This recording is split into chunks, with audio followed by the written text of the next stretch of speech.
Welcome. My name is Penelope Chatterton. Welcome to Awaken the Dream. My friends, I want to thank Tim Riley for directing my show today. He's wonderful at this. And I want to say happy birthday to Diane Doheny, who is offering you free contemplative calendars, which Tim is going to put up on the lower thirds of Joel Goldsmith's inspirational calendars, and they're free. So if you email ddoheny1@comcast.net, which Tim will put up so you can write it down, please email her and say, I want a copy of that Contemplations calendar for 2019. It's Joel's inspirational messages. It's fabulous. So thank you, Diane, and again, thank you, Tim.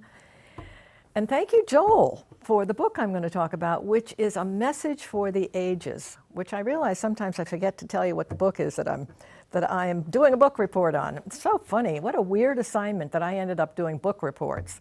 I don't think I liked them as a kid, but I like this one. A Message for the Ages is really talking about the new year. Everything is new because every second of every moment of life is eternal. And the message of A Message for the Age is that we are eternal this moment. We're whole, complete, and perfect. We have the 3 O's. We're omnipresent, we're omnipotent, and we have all wisdom. We have the still small voice. So I give thanks to Joel because he's making it very clear that we were not only celebrating eternalness now, but God created us whole, complete, and perfect, and also works through us and acts on us all the time, if we realize that that can happen. That's kind of the secret to this whole book, is we have as much God as we care to realize. You got that? You got as much as you can realize. You got to reach out for it. You've got to find it yourself. Your parents can't give it to you. Your past can't give it to you. The earth plane, a human plane, cannot give it to you. What your neighbors think of you matters not. It's how you feel within, recognizing God is your voice if you listen. He starts out talking about the God of hell and damnation and fire. He tries to take us from that place in history where, gosh, you could go to hell very easily if you sin, which is all the reason why you give all your money to a church, because you get on this list and then you're saved and then you got it made. Well, my friends, that's not really where we're at. We have gone way beyond that, although some haven't. We went into metaphysics. We had Christian Science, the birth of unity, Church of Religious Science, the infinite way. But metaphysics also was a big step because metaphysics didn't like the result of what the church was saying about healing and feeling better. And our prayers, are they answered? And they weren't. So they went somewhere else. They went to something that overcame something else. And even that was falling short until the infinite way came along, which is teaching mysticism, which helps us to rise. Metaphysics still has something overcoming something, like, what's wrong with you? Well, let's think this way. We don't do that anymore. We simply go into consciousness, which is what A Message for the Ages is telling us. We are divine consciousness, period. It is within us. We're part of this consciousness. We're individual expressions of God. We're here to do something. We have an assignment. So if you don't know yours, ask, because you're here to do something. So my friends, we've gone through all of these churches and all of these new ways to find God working, because, you know, if you go and you take communion or you get baptized, it doesn't change anything. Those are rituals and those are creeds, and they're lovely. And you might think that you'll find they don't really make the inner life rich. You might feel like, well, I did it, so I'm okay. But that's still in the human plane of thinking like, okay, I did that, so I'm okay. I went through rituals. I went to a priest. I got cleansed. It doesn't make any difference. You have to be the one. So that's the tough message, is that you are responsible, no one else, for your life. You have accumulated consciousness that you have. You brought that in. You've been working on this a long time. So as you open up to that, as you realize the God power within you, you move ahead. You move ahead with your life. Let's talk a little bit about what you're doing here.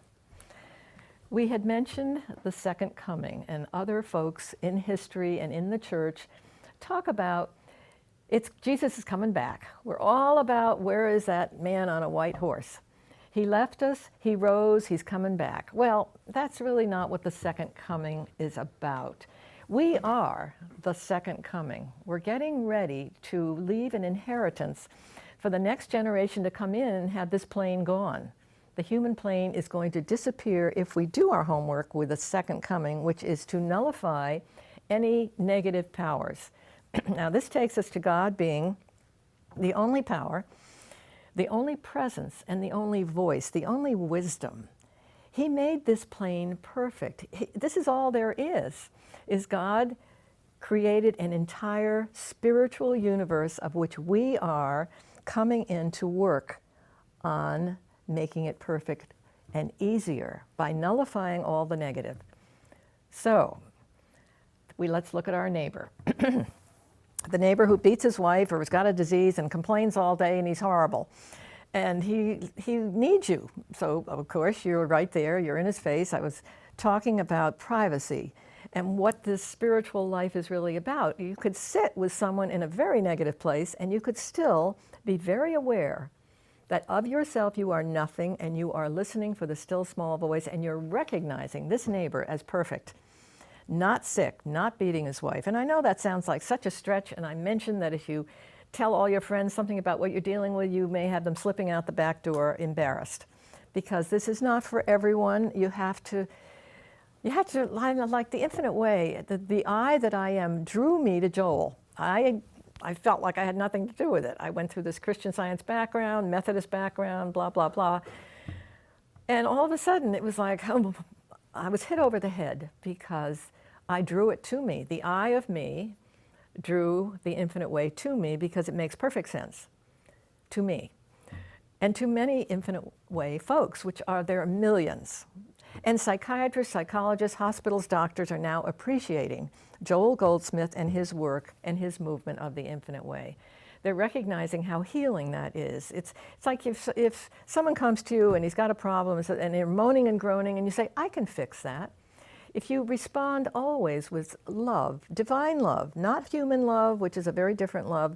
Divine love is detached, but it sees the neighbor as who you are because you get yourself back in the vision of your neighbor. What you see is you. And that, I think, is our ticket to paradise.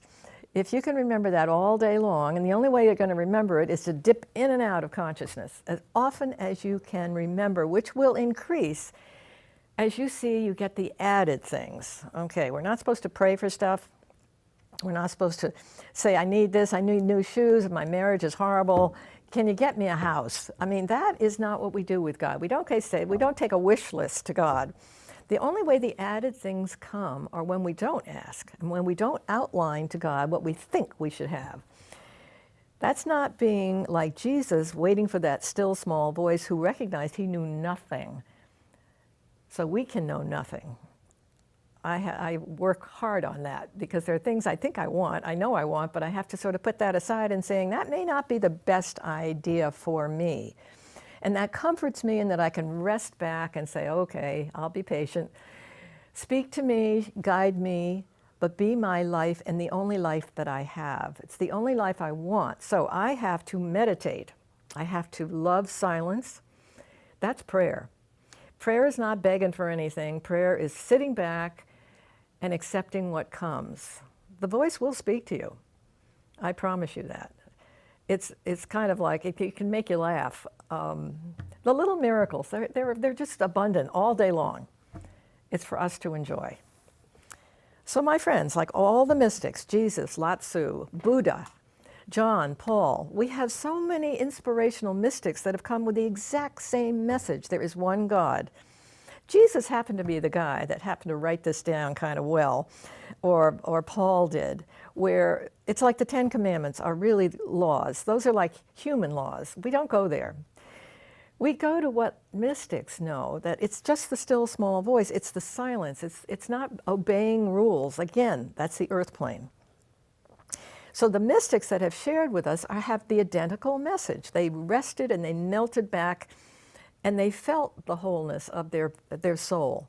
Now here's the thing about God. You can't find him in a finite place. Like, he's not in my body. We always think he must be in there because my brain is doing this, but he's not in a finite place. Consciousness cannot be put anywhere.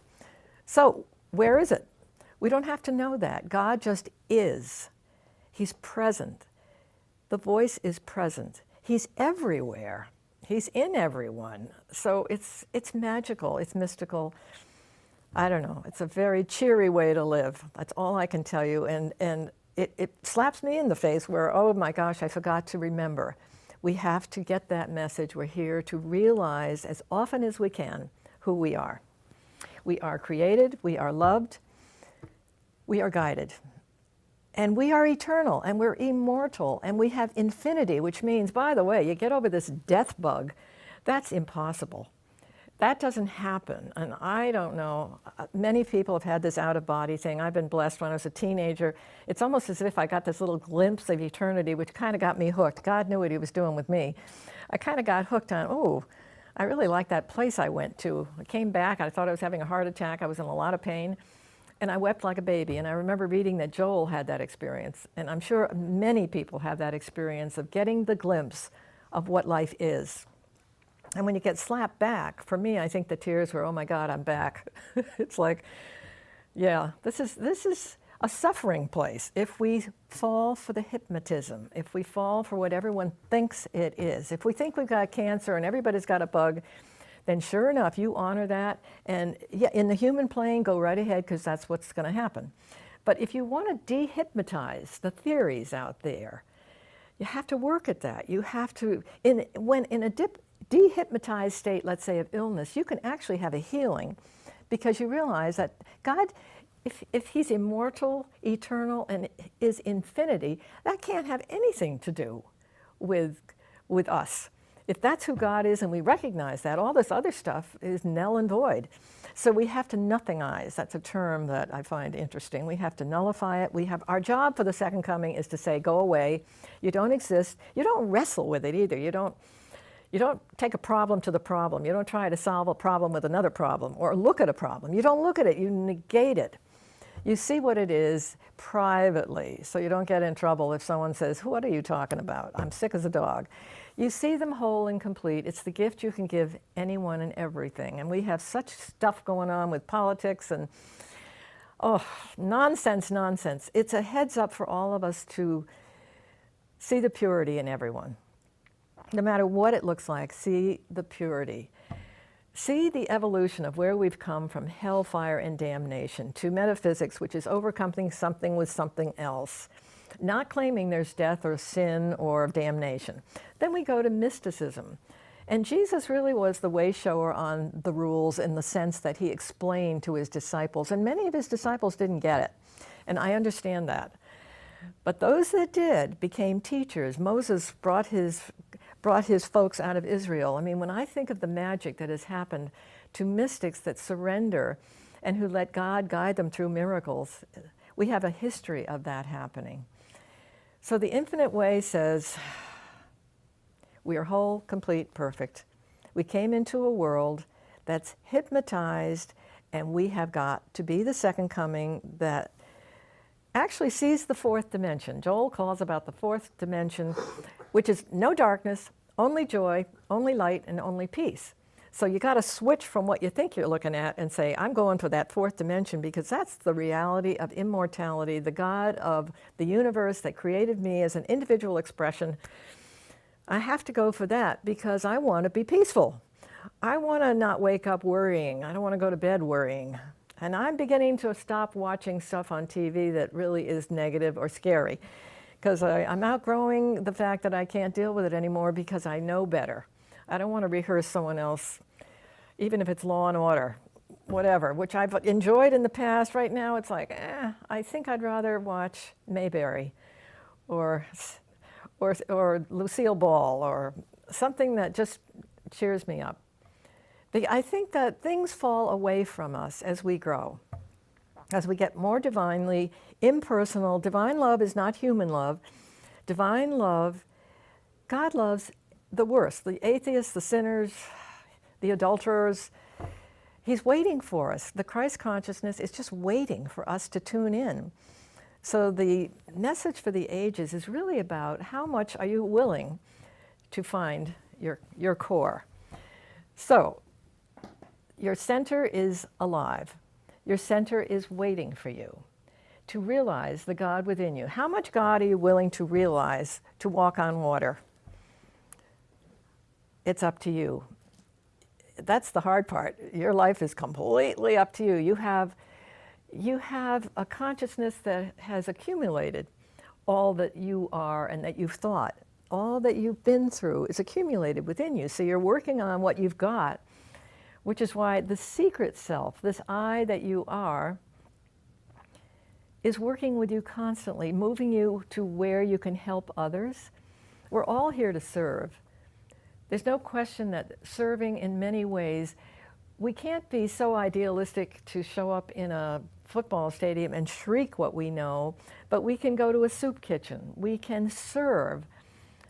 We can work for the Council on Aging. We can drive a car. We can help a neighbor. We get ourselves back doing that. That is how we let the splendor out. We work.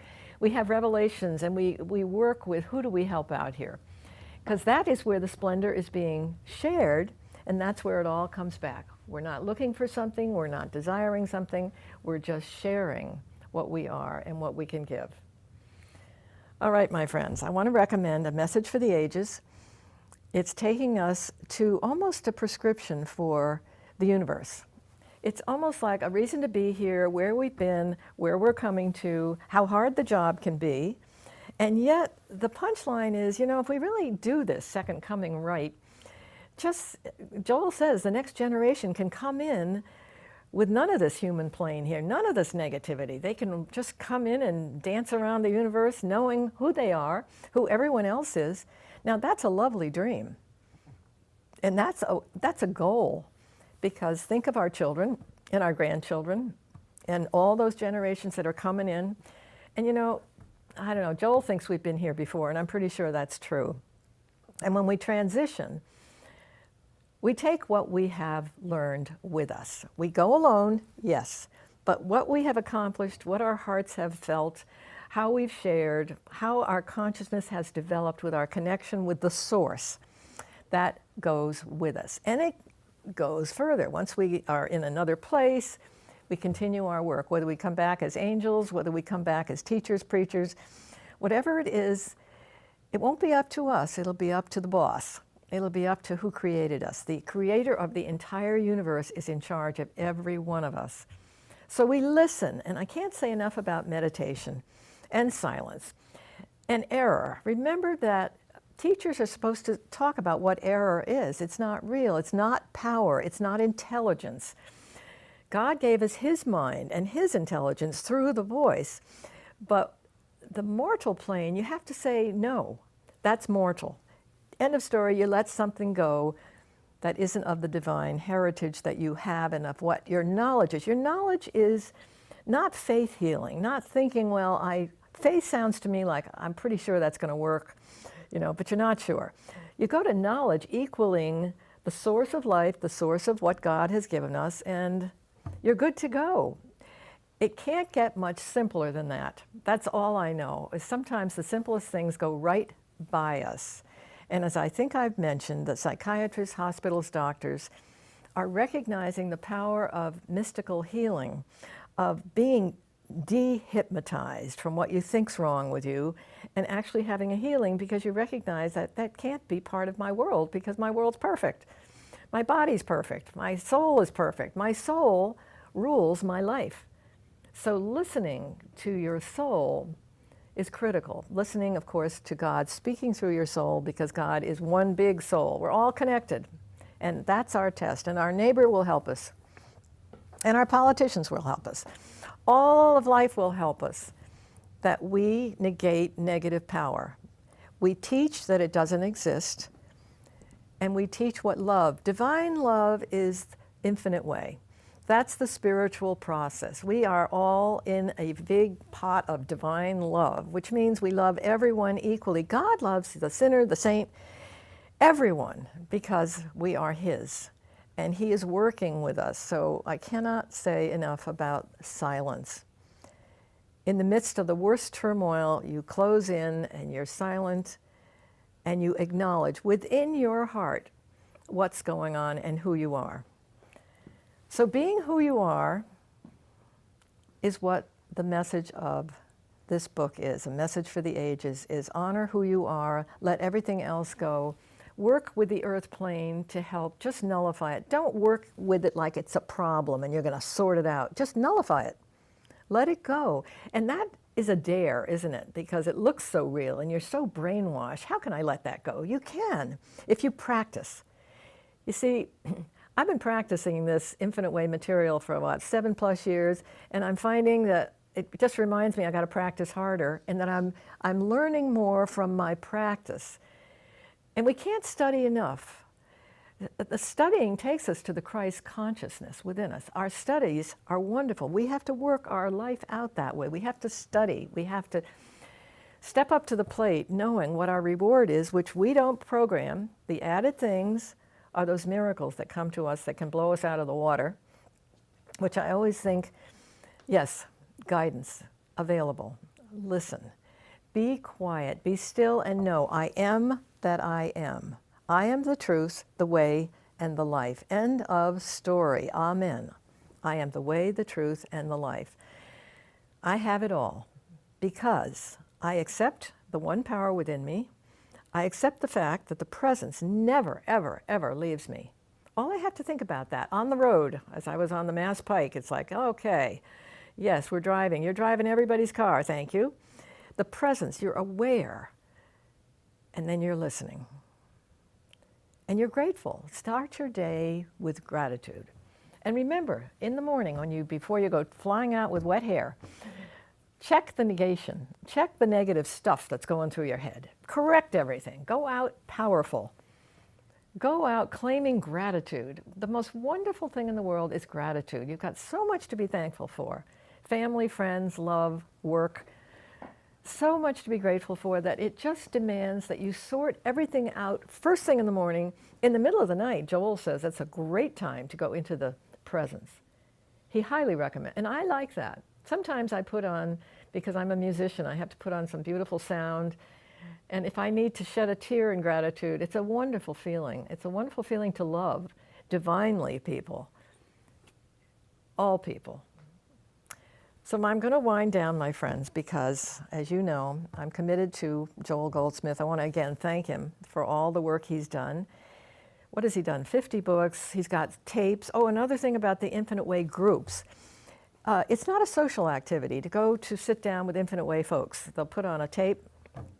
We'll listen to them. And there's no chatter about the truth, because truth can't be chatted about. You know, the presence can't be chatted about. You rest in the presence. So you go and you listen to those truths from Joel. Let's say you go to an Infinite Way group, and you might all meditate together, and you might all feel the presence together. But that's the size of what we do. It's not an organized religion. And that's where Joel, when he left Christian Science and found that some political stuff started to walk into his door, and he found that that just wasn't where he wanted to go. Where he started his healing profession, he healed thousands of people. Thousands of people. I mean, he was an amazing healer. And then he realized, yeah, we've got to go beyond organization. We have to just be in spirit. God is spirit. Spirit. Think of that. It's just spirit.